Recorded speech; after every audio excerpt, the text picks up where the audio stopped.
Hare Krishna, Krishna Krishna, Hare Hare, Hare Rama, Hare Rama, Rama Rama, Hare Hare. Hare Krishna,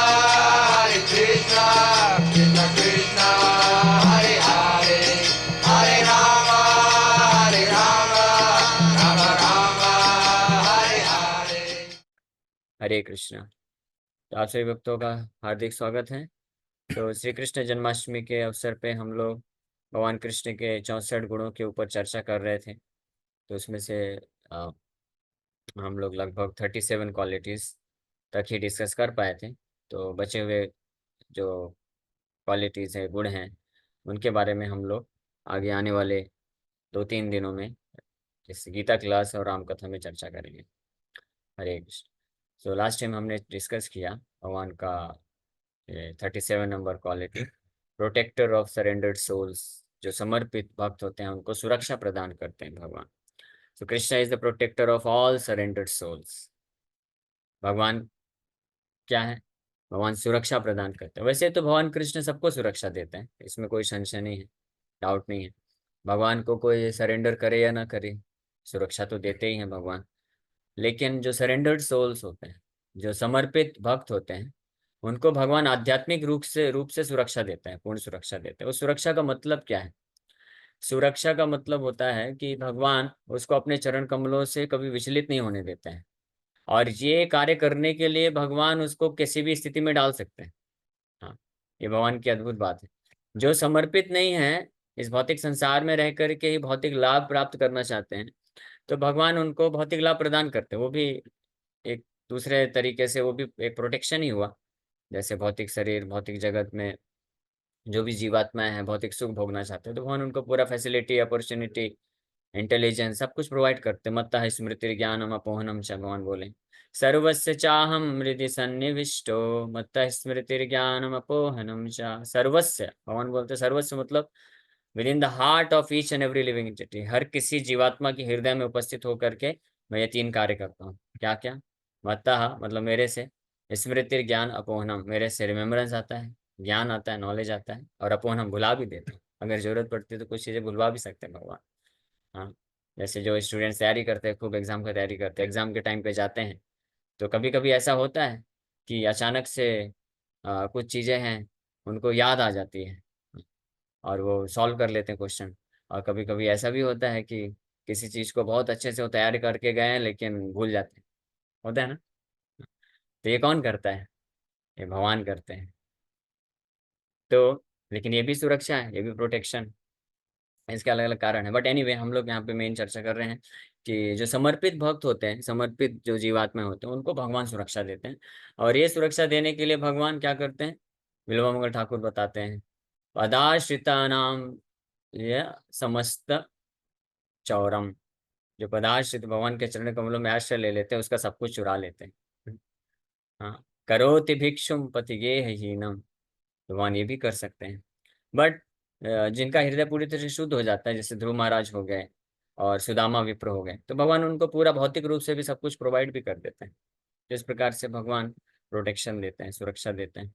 Gita का एक श्लोक है, भगवान बोलते हैं अनन्याश्चिन्तयन्तो माम ये जना पर्युपासते तेषां नित्यभियुक्तानां योगक्षेमं वहाम्यहम्।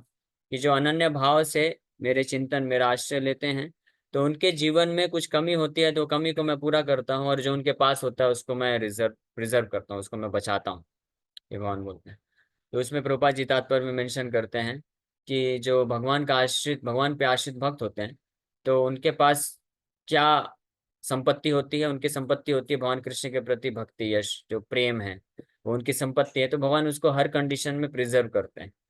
और जो कमी रह जाती है, कभी कभी भौतिक संसार में रहने के कारण अलग अलग आसक्तियां होती हैं, भौतिक संसार में फंस जाते हैं, जिस कारण थोड़ा विचलित से हो जाते हैं। तो उस कारण से ये कमी रह जाती है, तो इस कमी को पूर्ण करने के लिए भगवान फिर अरेंजमेंट करते हैं, और वो कमी को पूर्ण करके हटा के, हरे कृष्ण, भगवान ऐसा अरेंजमेंट करते हैं कि वो भक्ति में पूरी तरह से स्थित हो सके। तो योगक्षेम वहां में हम इस प्रकार से भगवान प्रोटेक्शन देते हैं अपने भक्तों को। अब नेक्स्ट क्वालिटी है जो आज हम लोग चर्चा कर रहे हैं, 38 नंबर का क्वालिटी, जो सबसे महत्वपूर्ण भगवान का गुण है, दिव्य गुण है, और इसी के पीछे पूरा संसार इस जगत में कार्य कर रहा है, चेष्टा करता है ना। हाँ, everyone is searching after happiness. तो ये वास्तव में ओरिजिनली मूल रूप में ये भगवान का ही दिव्य गुण है, happy. Always he is always happy, always blissful. आप कृष्ण का कोई भी ऐसा फोटो या कोई भी ऐसा वीडियो या कोई भी ऐसे विग्रह नहीं देखेंगे जिसमें भगवान उदास बैठे हो, ऐसे करके बैठे हो, इस स्क्रैच कर रहे हो। इतना बड़ा मटेरियल वर्ल्ड मैंने बना दिया है, कैसे मैनेज करूं। अभी वो इंद्रदेव उधर पे परेशान कर रहे हैं, ब्रह्मा जी भी परेशान, ब्रह्मा जी परेशान होते हैं भगवान कृष्ण परेशान नहीं होते हैं, बिकॉज कृष्णा, कृष्ण जो है मैनेजर नहीं है ना कृष्ण मैनेजर भी नहीं बनते हैं, डायरेक्टर भी नहीं बनते हैं, और ऑर्गेनाइजर भी नहीं बनते हैं, but still he remains honour, still he remains, he is the perfect manager, owner, director, everything, but he does not take involvement in any of these three functions. So Brahma ji is director, he is creator, भगवान creator भी नहीं बनते हैं। Creators, creation का भी role जो है भगवान छुप के कर देते हैं, एक्चुअली भगवान ही करते हैं सब कुछ, क्रिएशन, मेंटेनेंस, डिस्ट्रक्शन और डायरेक्शन देना, मैनेज करना सब भगवान ही करते हैं। लेकिन भगवान इस प्रकार से करते हैं किसी को पता नहीं चलना चाहिए। एजेंट को अपॉइंट कर देते हैं, उनके थ्रू कराते हैं, क्रिएशन ब्रह्मा जी के द्वारा कराते हैं, और वो डायरेक्ट भी करते हैं, भगवान शिव के द्वारा डिस्ट्रक्शन कराते हैं, और मैनेजर हमारे इंद्रदेव जी मैनेजर हैं। तो मैनेज करने में, क्रिएट करने में, डायरेक्शन देने में, ये सारे पोस्ट को संभालने में हेडेक होता है हाँ? कभी ना कभी कुछ ना कुछ टेंशन आता है, लेकिन भगवान पूरी तरह से तीनों ये सब चीज़ों से मुक्त रहते हैं, इसलिए हमेशा he is always happy and blissful. हाँ, तो इसलिए भगवान का, इसलिए एक बार एक रशियन व्यक्ति आया भारत में, और वो पूरे भारत में भ्रमण करते करते अलग अलग मंदिरों में गया, और फाइनली उसको किसी ने कुछ बोला नहीं, उसने खुद ये कंक्लूजन दिया कि जितने भी हैं देवता, जितने भी डीटीज का, विग्रहों का, मूर्तियों का उसने दर्शन किया, बोला उसमें से मुझे लगता है कि ये जो कृष्ण है वो परम भगवान है। क्यों, किसी ने पूछा। बोले क्योंकि मैं सबके पास गया और सबके हाथ में बड़े बड़े हथियार थे, यहाँ तक कि भगवान रामचंद्र भी तीर धनुष लिए हुए हैं, है ना, शिव जी, भगवान नारायण के पास भी सुदर्शन चक्र है, और सबके पास कुछ ना कुछ हथियार है, सब कोई गंभीर मुद्रा में है। लेकिन केवल एक यही है, कृष्ण ही है जिनके हाथ में कोई हथियार नहीं है, फ्लूट बजा रहे हैं और बहुत ही स्माइलिंग तरीके से खड़े हुए हैं, और साथ में श्रीमती राधा रानी है, गोपियां हैं। तो इस प्रकार से वो कंक्लूड किया कि यही भगवान हो सकता है जो पूरी तरह से टेंशन फ्री है, जो हमेशा आनंद में रहता है। हाँ, तो इसलिए केवल जो व्यक्ति हमेशा आनंद में है वही हमको वास्तव में आनंद दे सकता है, और कोई व्यक्ति दे भी नहीं सकता है। हम जिस व्यक्ति के पास जो है उसके साथ संग करके वो हम प्राप्त कर सकते हैं। जैसे किसी के पास नॉलेज है, ज्ञान है, तो उसके साथ हम अगर संग करेंगे, एसोसिएट करेंगे, उससे बातचीत करेंगे, तो हमको वो ज्ञान प्रदान करेगा, है ना। कोई धनी व्यक्ति है, उसके साथ किसी का उठना बैठना होगा, तो वो भी उसको सिखाएगा कि कैसे धन आप अर्जित कर सकते हो। वो उसका बहुत बड़ा बिजनेस है, तो आपके साथ आपको आइडिया दे सकता है। तो आप इस प्रकार से धन अर्जन करना सीख सकते हैं एक धनी व्यक्ति के संग में रह करके। कोई व्यक्ति शराबी है, तो आपको शराब पिलाना सिखा देगा, है ना। इस प्रकार से अलग अलग प्रकार के जो व्यक्ति हैं उनके द्वारा आप वो, उनके संग वो प्राप्त कर सकते हैं। लेकिन अगर कोई इंटरेस्टेड है कि जीवन में सुख चाहिए, हैप्पीनेस चाहिए, तो वो किसके पास मिलेगा? वो केवल केवल कृष्ण के पास मिल सकता है, क्योंकि केवल कृष्ण ही पूर्ण रूप से सच्चिदानंद विग्रह हैं और पूर्ण रूप से आनंद में हैं। बाकी संसार में हर व्यक्ति के पास क्या है? बाकी चीजें तो हैं, धन है, किसी के पास ज्ञान है, संपत्ति है, पोजीशन है, सारी चीजें हैं। ये सब तो एक्स्ट्रा है, एक्स्ट्रा प्रोडक्ट, एक्स्ट्रा चीजें हैं उसके पास। उसके पास वास्तविक रूप में उसका खुद का प्रोडक्ट क्या है? बताइए कोई चैट बॉक्स में लिख करके। हर व्यक्ति के पास इस संसार में उसका खुद का प्रोडक्ट क्या है? बाकी एक्स्ट्रा चीज है, हाँ। नहीं नहीं, ये ज्ञान वगैरह ये सब एक्स्ट्रा चीजें हैं। ज्ञान है, धन है, संपत्ति है, पद है, प्रतिष्ठा है, ये सब एक्स्ट्रा है।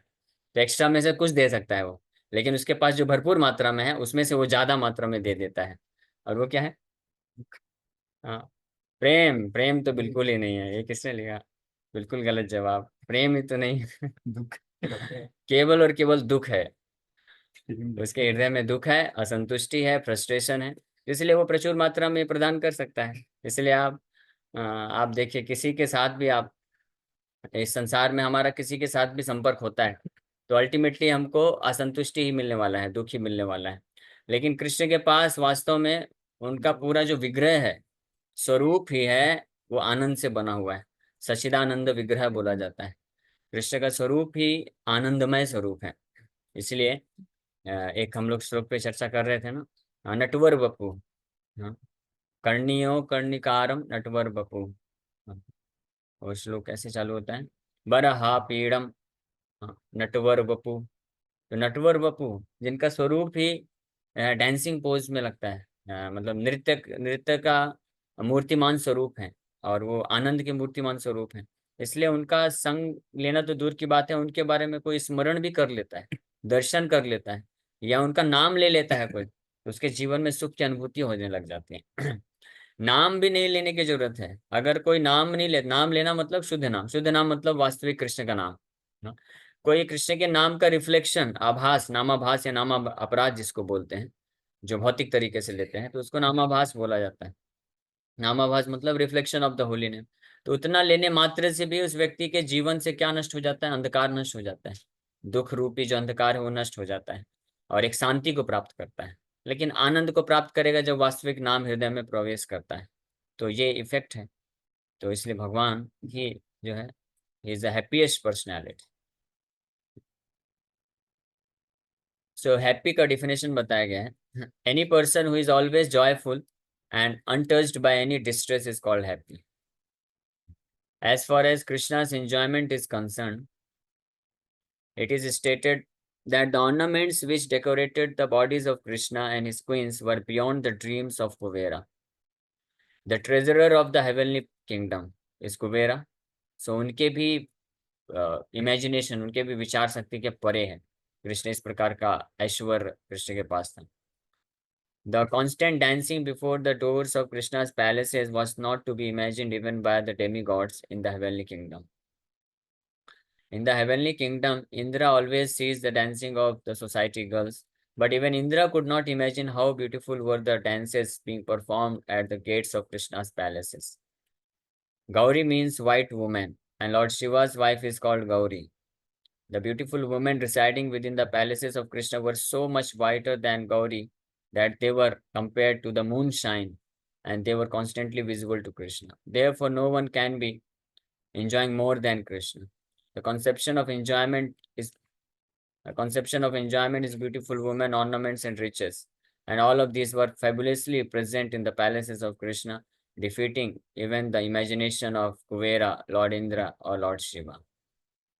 अगर भौतिक रूप से भी कोई, हालांकि ये सब आध्यात्मिक है, लेकिन अगर भौतिक रूप से भी कोई देखे इस संसार में कि अलग अलग प्रकार का ऐश्वर्य होता है, जिनके पास अच्छा धन संपत्ति है और फैमिली मेंबर्स हैं, सब इस प्रकार का जो सुख सुविधा की वस्तुएं हैं, तो उनको सुखी माना जाता है।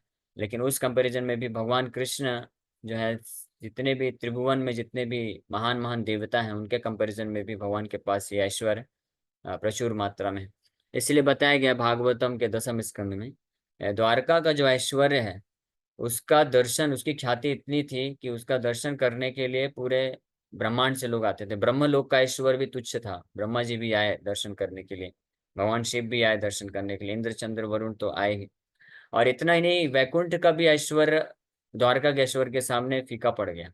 क्यों? क्योंकि साक्षात कृष्ण है द्वारका में। इसलिए माता लक्ष्मी भी स्वयं वैकुंठ से आती हैं द्वारका के ऐश्वर्य के बारे में, जब उन्होंने सुना दर्शन करने के लिए, और उससे प्रभावित होकर के फिर वापस नहीं गई। इस प्रकार से ये ऐश्वर्य है कृष्ण का, जिससे प्रूफ होता है कि उनके पास हर प्रकार की फैसिलिटी है for all kinds of enjoyment, end of course his enjoyment is completely spiritual. Not even a slight distress can touch Krishna. Once some of the gopis went to the place where the Brahmanas were performing sacrifices and said, "Dear wives of the Brahmanas, you must know that not even a slight smell of distress can touch Krishna. He knows no loss, he knows no defamation, he has no fear, he has no anxiety, and he does not know calamity. He is simply encircled by the dancers of Braja and is enjoying their company in the rasa dance." इस प्रकार से ये भागवत का एक reference coat कर रहे हैं। गोपियां ब्राह्मणों की पत्नियों के पास जाकर के वर्णन कर रहे हैं कि कृष्ण को किसी भी प्रकार का एंग्जाइटी टच भी नहीं कर सकता है, उनको किसी प्रकार का लॉस नहीं हो सकता है, कोई उनकी ख्याति खत्म नहीं कर सकता है। He knows no defamation. Defamation मतलब अपमान, या ख्याति नष्ट होना। तो कृष्ण के पास जो है ख्याति नष्ट हो ही नहीं सकती उनकी कभी। कृष्ण अगर कभी इस प्रकार के सो कॉल्ड इमोरल एक्टिविटी भी करते हैं, उससे भी उनकी ख्याति बढ़ती है। युद्ध को छोड़ के गए तो अगर कोई साधारण जो क्षत्रिय होते हैं युद्ध क्षेत्र छोड़ के जाते हैं तो उनका ख्याति कितना नष्ट हो जाता है। भगवान गीता में अर्जुन को बोलते हैं कि भयाद रण रण उपरमता अकीर्तिर्चापि भूतानि कि भयाद रण उपरतम, कि रण से छोड़ के जाना। बाकी लोग सोचेंगे कि अर्जुन जो है कृपा के कारण नहीं छोड़ के गया है, वो सोचेंगे अर्जुन भयभीत होकर के छोड़ के गया और इससे तुम्हारी ख्याति पूरी नष्ट हो जाएगी। और क्षत्रिय के लिए ख्याति नष्ट होना उसके जीवन से भी ज्यादा जो है मृत्यु से भी ज्यादा भयानक है। ऐसा कृष्ण गीता में भी बताते हैं और ये सत्य बात है। जिसकी ख्याति है, जिसका सम्मान है, उसका सम्मान नष्ट हो जाना मृत्यु से भी ज्यादा भयानक माना जाता है। लेकिन कृष्ण की ऐसी स्थिति है कि ख्याति नष्ट करने वाले कार्य भी उनकी ख्याति को नष्ट नहीं करते हैं, बल्कि उनकी ख्याति को, सम्मान को और बढ़ा देते हैं। जैसे युद्ध छोड़ के गए, क्षत्रिय को युद्ध छोड़ के जाता है तो कितना अपमान होता है, मृत्यु से भी ज्यादा भयानक माना जाता है। कृष्ण युद्ध छोड़ के गए तो अब हजारों लाखों करोड़ों की संख्या में उनको पूजा कर रहे, रण छोड़ रहा है कि जय हो बोल रहे हैं। तो जो सो कॉल्ड बैड क्वालिटीज भी होती है जो वो कृष्ण की ख्याति को बल्कि बढ़ाता ही है। हाँ, उसी प्रकार से जैसे उदाहरण के लिए जो बड़ी अग्नि होती है, तो बड़ी अग्नि को अगर आप हवा मारेंगे तो अग्नि बुझने की बजाय और बढ़ जाती है। हाँ, छोटी अग्नि होगी तो उसको हवा मारेंगे तो बुझ जाएगी, लेकिन बड़ी अग्नि को हवा मारेंगे तो वो बुझने की जगह और बढ़ जाती है। उसी प्रकार से कृष्ण जो है बड़ी अग्नि के समान है, यानी he is the greatest personality. तो उनके दिव्य गुण ऐश्वर्य इतने महान है, इतने महान असीमित रूप से हैं कि उनकी ख्याति को या गुणों को नष्ट करने, इस संसार में कुछ ऐसे कार्य होते हैं जो लोगों की ख्याति को, गुणों को नष्ट करते हैं। लेकिन जब कृष्ण के संपर्क में ये एक्टिविटीज, ये कार्य आते हैं तो कृष्ण की ख्याति और गुणों को नष्ट नहीं करते बल्कि और उसको इनहेंस कर देते, उसको और बढ़ा देते हैं। इसलिए उनकी ख्याति नष्ट होने का कभी सवाल नहीं होता और किसी भी प्रकार का लॉस भगवान को नहीं हो सकता है। हाँ, और किसी भी प्रकार का डिस्ट्रेस, एंग्जाइटी तो प्रश्न ही नहीं उठता है। और जैसे एक उदाहरण आता है, भगवान कृष्ण अपने पैलेस में चेस खेल रहे थे, माता रुक्मणी के साथ बैठ के पैलेस में चेस खेल रहे थे। तो फिर उसी समय न्यूज आया। क्या न्यूज आया कि वो क्या नाम है उसका, काशीराज, काशी के राजा का नाम भूल रहा है, काशीराज जो है वो अटैक किया था, एक बहुत भयानक यज्ञ, बहुत बड़ा यज्ञ कराया था और उसमें एक ऐसे भयानक असुर को पैदा करके भेजा था। उस असुर के शरीर से अग्नि निकलता था। हाँ, और वो दौड़ा था द्वारका की तरफ, सब पूरे द्वारका नगरी को भस्म करने के लिए। तो सारे द्वारका नगरी, द्वारका वासी भयभीत हो गए। तो मैसेंजर आया कृष्ण के पास और इन्फॉर्म किया कि ऐसा ऐसा एक बहुत भयानक असुर आ गया है और उसके पूरे शरीर से आग निकल रहा है, वो आग उगल रहा है और चल रहा है, द्वारका की तरफ प्रवेश करने वाला है। वो जहां से भी चल के आ रहा है उसके आसपास सैकड़ों सैकड़ों मील तक लोग जो है मरते जा रहे हैं, ध्वस्त होते जा रहे हैं। इतना भयानक असुर काशीराज ने प्रकट कराया है यज्ञ के द्वारा। तो द्वारका में आ रहा है, आप कुछ करिए, सब भयभीत हैं। लेकिन कृष्ण को एक भी टेंशन नहीं हुआ, वो चेस खेलना बंद नहीं किए कि थोड़ा टेंशन ले लिए। वो केवल क्या किया, अपना सुदर्शन चक्र को छोड़ दिए, बाकी सारा कार्य सुदर्शन चक्र ने कर दिया। उस अग्नि से बने हुए असुर का भी नाश कर दिए, सुदर्शन की अग्नि से उस असुर का नाश हो गया और वापस से वो काशी में जा करके काशी को ध्वस्त कर दिया, काशी के राजा को भी नष्ट कर दिया। भगवान कृष्ण आराम से चेस खेलते रह गए, डिस्टर्ब नहीं किए। तो इससे ये पता चलता है कि किसी भी प्रकार का एंग्जाइटी, टेंशन जो है कृष्ण को छू नहीं सकता है। किसी भी प्रकार का लॉस उनको नहीं हो सकता और किसी भी प्रकार का डिफेमेशन नहीं हो सकता है। और ऑफ कोर्स किसी भी प्रकार की कैलेमिटी नहीं आ सकती उस स्थान पे जहाँ पे भगवान रहते हैं। हाँ, तो ये एक बहुत विशेष गुण है। तो जैसा कि हमने वर्णन किया था शुरू में, आप सुने होंगे कि जितने भी गुण हैं कृष्ण के, ये सारे गुण भगवान के भक्तों में भी आ जाते हैं, जो पूर्ण रूप से समर्पित भक्त होते हैं कृष्ण के। तो अगर कोई कृष्ण के शुद्ध भक्त बन जाता है तो उसके अंदर भी ये सारे गुण आ जाते हैं। यानी ऐसे भक्त भक्त के लिए भी there is no loss, there is no defamation, there is no fear, there is no anxiety and there is no calamity.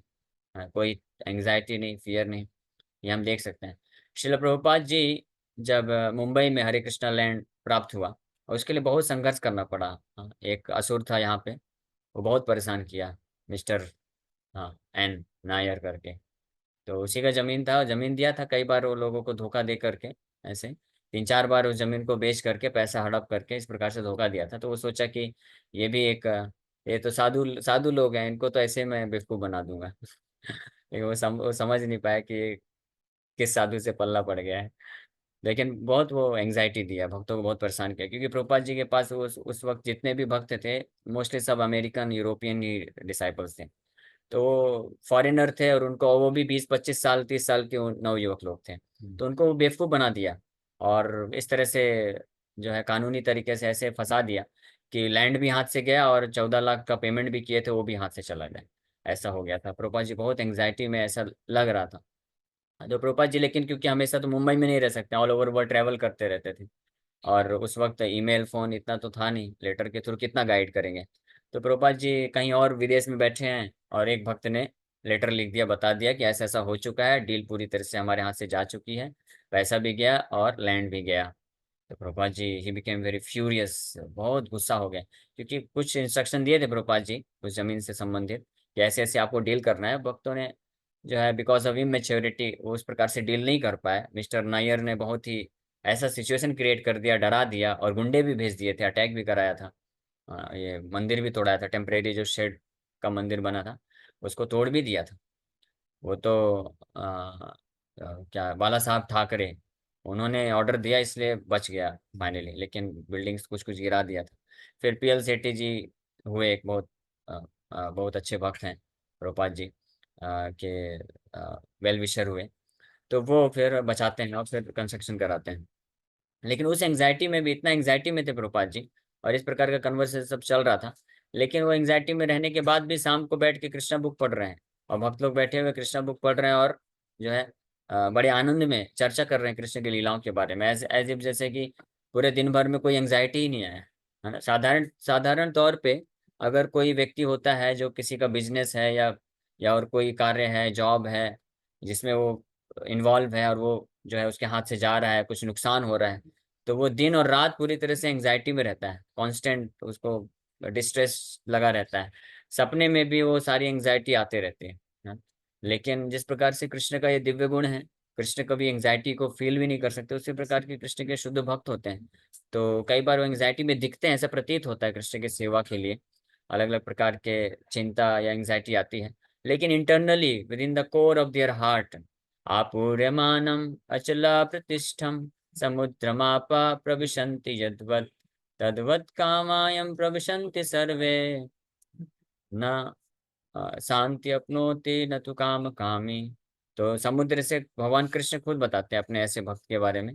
Gita के दूसरे अध्याय का आखिरी श्लोक 72 नंबर श्लोक में कृष्ण वर्णन करते हैं कि जिस प्रकार से समुद्र होता है, इतना उसमें गहराई होती है, इतना पानी होता है कि बाहर से सतह में तो बहुत हलचल मत दिखता है, वेव्स बहुत सारी चलती हैं, बहुत सारी हलचल होती है, लेकिन अगर कोई गहर समुद्र के गहराई में अंदर जाएगा तो वहाँ बिल्कुल शांत वातावरण मिलता है। वहाँ पे जो जलीय जीव जंतु हैं बड़े आराम से उनका जीवन चलता है। तो ऊपर बहुत हलचल रहता है। उसी प्रकार से भगवान के जो शुद्ध भक्त होते हैं, तो भगवान की सेवा के लिए इस भौतिक जगत में रहते हुए कई बार ऊपर से हलचल जैसा दिखता है, लेकिन with in the core of their heart, हृदय की गहराई में वो पूर्ण रूप से कृष्णा भावना भावित होने के कारण एक उच्चतम शांति और आनंद की अनुभूति करते हैं। तो ये एक गुण जो है कृष्ण के अंदर भी है, हैप्पीनेस, और यही गुणों को भगवान के भक्त भी प्राप्त कर लेते हैं। हाँ, तो इसलिए ये सारे गुणों को आप लोग ध्यान से सुनिए, और फिर आपको जो है इंस्पिरेशन मिलेगा कि कृष्ण के अंदर सारे गुण हैं, अगर हम भी कृष्ण के शुद्ध भक्त बनते हैं तो ये गुण हम भी प्राप्त कर सकते हैं, है ना। क्योंकि इस संसार में कोई भी व्यक्ति लॉस नहीं चाहता है, कोई भी व्यक्ति डिफेमेशन यानी अपमान नहीं, ख्याति नष्ट नहीं करना चाहता है, हमेशा सम्मानित रहना चाहता है। कोई भी व्यक्ति जो है भय नहीं चाहता है, कोई भी व्यक्ति एंग्जाइटी नहीं चाहता है, और सर्टेनली कोई भी व्यक्ति इस संसार में जो है कैलेमिटी यानी उपद्रव जीवन में आ जाए, ऐसा तो कोई नहीं चाहता है। सब लोग यही चाहते हैं ना, जीवन सब अच्छे से चले, हमारा मान सम्मान बना रहे, कोई नुकसान ना हो, और कोई एंग्जाइटी ना हो, भय ना हो। तो ये सब गुण कहाँ से आएगा? ये सब गुण आपको ऑटोमेटिकली मिल जाएगा if you just become pure devotee of Krishna. देखिए कितना सरल मार्ग, सरल तरीका है ना। आपको और कुछ नहीं करना है। हाँ, आप अगर आपको बहुत सारी चीज़ें खरीदनी है तो छोटे-छोटे दुकान में हर जगह जा जा के आप खरीदिए, एक तो ये तरीका है। या एक जगह एक बहुत बड़े शॉपिंग मॉल में पहुँच जाइए, तो एक ही जगह सब कुछ मिल जाएगा। हाँ, तो बुद्धिमान व्यक्ति कौन होते हैं? इसीलिए शॉपिंग मॉल आज के इतना ज़्यादा सक्सेस क्यों हो रहा है? क्योंकि एक ही जगह सब कुछ मिल जाता है ना, तो इसलिए सब लोग जाके एक ही जगह से ले लेते हैं, हर जगह जाना नहीं पड़ेगा। तो वैसे ही हर जगह क्यों भाग भटकना, इधर भी जाओ, उधर भी जाओ। अरे! केवल कृष्ण के पास आ जाओ, अपने आप ये सारी चीज़ें मिल जाएँगी क्योंकि कृष्ण के पास ये 64 क्वालिटीज़ हैं और Krishna is ready to share all his qualities. और शेयर करने में उनका कुछ नुकसान नहीं है, क्यों? क्योंकि इनफ़ाइनाइट सोर्स है ना। हाँ, हम लोग सिंक हैं, ज़ीरो और कृष्ण के पास इनफ़ाइनाइट है। कितना भी सप्लाई कर देंगे, कोई ख़त्म नहीं होने वाला है, ठीक है? इसलिए ये प्रेरणा लेना चाहिए। Hare Krishna. So thank you very much. इसी के साथ यहीं पे हम लोग विराम करेंगे। किसी भक्त का कोई प्रश्न है, तो पूछ सकते हैं। हरे कृष्णा कृष्ण कृष्ण हरे हरे, हरे राम, हरे कृष्ण प्रभु जी। हरे दंडवत कृष्ण। प्रणाम। प्रभु जी, मैंने अभी अभी प्रभुपाद जी की एक मूवी का मतलब एम्पावर्ड आचार्य जो है इस टाइप से ऐसे क्लिप देखा। उसमें ऐसा हाँ, कहीं पर आया था शॉर्ट में कि वो कहीं पे लेक्चर दे रहे थे और कुछ दूसरे कम्युनिटी के लोग आके डिस्टर्ब कर रहे, लेकिन उन्होंने कुछ नहीं बोला, ही वॉज टोटली साइलेंट। तो वो चीज हाँ, आई थी यस, उनने। That was yes, like yes. वो आपने जो अभी कृष्णा क्वालिटीज बताई ना, तो वो थोड़ा सा फिट हुआ। हरे कृष्ण। हाँ, वेरी नाइस, थैंक यू। आपने अच्छा बता दिया, मुझे भी याद आ गया। वो एक्चुअली कलकत्ता में था। कलकत्ता में प्रभुपाद जी पंडाल प्रोग्राम कर रहे थे, बहुत बड़ा पंडाल प्रोग्राम। मुंबई में भी किए ऐसे 2 पंडाल प्रोग्राम, हफ्ते-हफ्ते द दिन तक चलता था। 30,000 40,000 लोग आते थे। कलकत्ता में भी ऐसे किए बहुत बड़े लेवल पे पंडाल प्रोग्राम। तो वहाँ के कुछ नक्सलाइट लोग, आतंकवादी लोग अटैक कर दिए, फायरिंग चालू कर दिए। मतलब किसी को मारे नहीं अभी, फायरिंग किए और धमकी दे के गए प्रभुपाद जी को कि अगर आप नेक्स्ट डे प्रोग्राम कंटिन्यू करते हैं, तो हम यहाँ पे बॉम्ब ब्लास्ट कर देंगे। ऐसा धमकी दे के चले गए। प्रभुपाद जी व्यास आसन में बैठे हैं, लेक्चर दे रहे थे। उसी समय ये धमकी दिए ये लोग। और बिना डिस्टरबेंसेस के उनका प्रवचन कंप्लीट हुआ, पूरा कीर्तन किए और फिर उसके बाद सबको प्रसाद वसाद दे के गए और वापस से अगले दिन फिर प्रोग्राम किए, बिना, और कुछ भी नहीं हुआ। हाँ, तो इस तरह से बिना, पूरी तरह से फियरलेस। कलकत्ता में प्रभुपाद जी के शुरू की बात है, 1920s की बात है लगभग, जब 1918 to 1924 ना, फर्स्ट वर्ल्ड वॉर हुआ था। तो उस वक्त तो कलकत्ता में जो है बम ब्लास्ट किया जा रहा था। तो सब लोग, कई लोग कलकत्ता छोड़ छोड़ के भाग रहे थे। प्रभुपाद जी घर पे थे और वहीं पे रहे, भागे नहीं। बोले कि if Krishna is coming in the form of bomb, so what is the difficulty, we should accept. Of course हम उस लेवल पे नहीं हैं, हम नहीं कर सकते हैं। लेकिन शुद्ध भक्त होता है वो कम्प्लीटली फियरलेस होता है, उसको कोई फर्क नहीं पड़ता है। मेन चीज़ है, देखिए, शरीर तो नष्ट होने वाला है, ये सब लोग को पता है। लेकिन जब परिस्थिति ऐसी आती है, तो हमको प्रैक्टिकली देख के, अगर हम पीसफुल रहेंगे ना, एंग्जाइटी नहीं रहेगा, तो आप उस परिस्थिति में बहुत अच्छे तरीके से एक्ट भी कर सकेंगे। लेकिन सबसे बड़ी समस्या आती है कि अगर कोई भी कुछ हमारे जीवन में नुकसान आता है या कुछ समस्या आती है, तो हम सबसे पहला चीज़ होता है कि हम फियरफुल हो जाते हैं, एंग्जाइटी में आ जाते हैं। जैसे अभी धैर्य का एग्ज़ाम है ना, नीट का तैयारी कर रहे हैं, तो कई बार एंग्जाइटी आ जाता है, बहुत फियरफुलनेस आ जाता है। तो अगर एंग्जाइटी और फियरफुलनेस को हम ओवरकम नहीं कर पाएंगे ना, तो हम अपना बेस्ट परफॉर्मेंस नहीं दे पाएंगे। तो इसलिए बहुत जरूरी है कि हम कृष्ण का आश्रय लें, कृष्ण के संग में आएंगे, कृष्ण का नाम जप करेंगे, कृष्ण कॉन्शियस बनेंगे, फिलोसफी समझेंगे। तो जैसे ही फियरफुलनेस खत्म हुआ, तो आप पूरा अपना बेस्ट एफर्ट दे सकते हो ना। नहीं तो आपने 8 घंटे भी पढ़ाई किया लेकिन एंग्जाइटी रहेगा कांस्टेंट, तो फिर वो पूरा एफर्ट नहीं लगा पाएंगे। तो इसलिए ये बहुत इंपॉर्टेंट है कि कृष्ण का भक्त बनने से ऐसा नहीं कि केवल आपको स्पिरिचुअल डेस्टिनेशन के लिए बनना है। इस भौतिक जगत में भी रहकर के अगर आप जो चाहते हैं प्राप्त करना, एंग्जाइटी फ्री, फियरलेसनेस और नो कैलेमिटी, नो डिस्टर्बेंसेस, तो वो आप प्राप्त कर सकते हैं। ओके, और कोई प्रश्न है किसी भक्त का?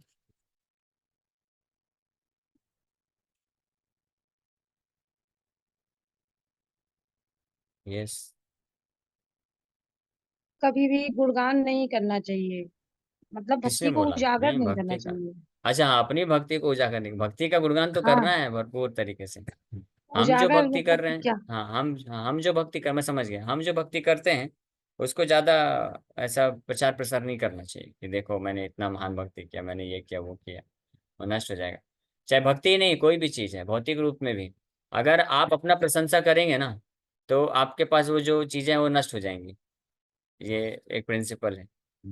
और अगर आप अपनी बुराइयों के बारे में शेयर करेंगे, लेकिन वो भी सबके साथ नहीं कर सकते हैं, ऐसे लोग के साथ कॉन्फिडेंशियल, तो जो कॉन्फिडेंशियल लोग हैं जो हमको हेल्प कर सकते हैं, उनके अपने हृदय की बात, अनर्थ कोई बुराइयों को बताएंगे, तो आप उन बुराइयों से मुक्त हो जाएंगे।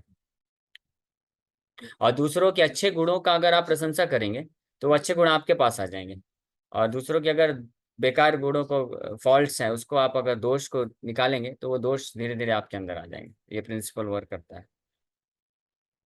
ओके। Hare Krishna